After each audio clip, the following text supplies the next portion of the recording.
Assalamualaikum warahmatullahi wabarakatuh. Imam Ahmad bin Hanbal radhiyallahu an merupakan salah satu dari murid Imam Syafi'i. Beliau juga dikenal sebagai Imam Hambali. Di masa akhir hidup beliau pernah bercerita, suatu ketika saya sudah berusia tua, saya tidak tahu kenapa ingin sekali menuju ke salah satu kota di Irak.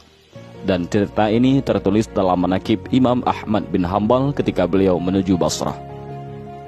Padahal tidak ada janji sama orang dan tidak ada hajat. Akhirnya Imam Ahmad bin Hanbal berangkat sendiri menuju kota Basrah itu. Beliau meriwayatkan, saat tiba di sana waktu Isya, saya ikut salat berjamaah Isya di masjid. Hati saya merasa tenang. Kemudian tiba-tiba saya ingin istirahat. Selepas salat dan jamaah pun bubar, Imam Ahmad ingin tidur di masjid. Tiba-tiba sang marbot masjid datang untuk menemui Imam Ahmad sambil bertanya, "Kenapa Syekh mau menginap di sini?" Marbot masjid itu tidak mengetahui kalau beliau adalah Imam Ahmad, dan Imam Ahmad pun tidak memperkenalkan siapa dirinya. Di Irak, semua orang kenal siapa Imam Ahmad, seorang ulama besar dan ahli hadis. Beliau hafal 1.000.000 hadis, sangat soleh dan zuhud. Ketika itu belum ada teknologi kamera dan media sosial seperti sekarang, sehingga orang tidak tahu wajahnya, hanya saja namanya sudah terkenal. Imam Ahmad bin Hanbal radhiyallahu an berkata, "Saya ingin istirahat, saya musafir." Kemudian marbot itu berkata, tidak boleh tidur di masjid." Imam Ahmad bin Hanbal melanjutkan ceritanya, "Saya didorong-dorong oleh orang itu, disuruh keluar dari masjid. Setelah keluar masjid, maka dikuncilah pintu masjid. Lalu saya ingin tidur di teras masjid. Ketika sudah berbaring di teras masjid, marbotnya datang lagi, marah-marah kepada Imam Ahmad. "Mau ngapain lagi Syekh?" tanya marbot masjid itu. "Mau tidur, saya musafir," jawab Imam Ahmad. Lalu marbot itu berkata, "Di dalam masjid tidak boleh tidur, di teras masjid juga tidak boleh." Imam Ahmad pun diusir. Imam Ahmad bercerita lagi, "Saya didorong-dorong sampai ke jalan. Di samping masjid ada penjual roti, yaitu rumah kecil sekaligus untuk membuat dan menjual roti. Penjual roti ini sedang mengolah adonan roti. Sambil melihat kejadian Imam Ahmad didorong-dorong oleh marbot tadi, sang Imam Ahmad sampai di jalanan. Penjual roti itu memanggil dari jauh, 'Mari Syekh, Anda boleh menginap di tempat saya. Saya punya tempat meskipun kecil.' 'Baik,' kata Imam Ahmad. Imam Ahmad pun masuk ke rumahnya, duduk di belakang penjual roti yang sedang membuat roti itu.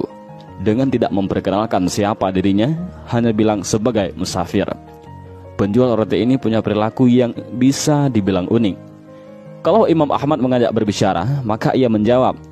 Kalau tidak, dia terus membuat adonan roti sambil melafalkan istighfar, astagfirullah. Ketika meletakkan garam mengucap istighfar, memecahkan telur juga dengan istighfar, mencampurkan gandum mengucap lagi istighfar, selalu mengucapkan istighfar.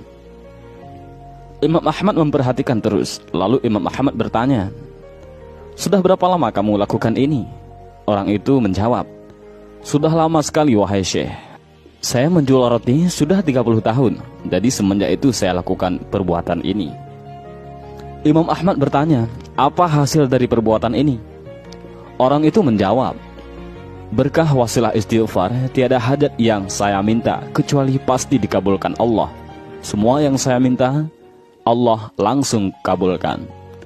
Nabi SAW juga bersabda, "Siapa yang menjaga istighfar, maka Allah akan menjadikan jalan keluar baginya dari semua masalah, dan Allah akan berikan rezeki dari jalan yang tak disangka-sangkanya." Lalu orang itu melanjutkan, "Semua dikabulkan Allah kecuali satu. Masih satu yang belum Allah kabulkan." Imam Ahmad penasaran dan kemudian beliau bertanya, "Apa itu?" Penjual roti itu menjawab, "Saya minta kepada Allah supaya dipertemukan dengan Imam Ahmad bin Hanbal." Sejurus kemudian Imam Ahmad bin Hanbal bertakbir, "Allahu Akbar. Allah telah mendatangkan saya jauh dari Baghdad pergi ke Basrah dan bahkan sampai didorong-dorong oleh marbot masjid itu sampai ke jalanan karena istighfarmu." Ketika itu penjual roti terperanjat memuji Allah. Ternyata yang di depannya adalah Imam Ahmad bin Hambal. Demikianlah video singkat ini. Mudah-mudahan ada manfaat dan pelajaran yang bisa kita ambil dari kisah yang sangat singkat ini. Wallahu a'lam bishawab. Assalamualaikum warahmatullahi wabarakatuh.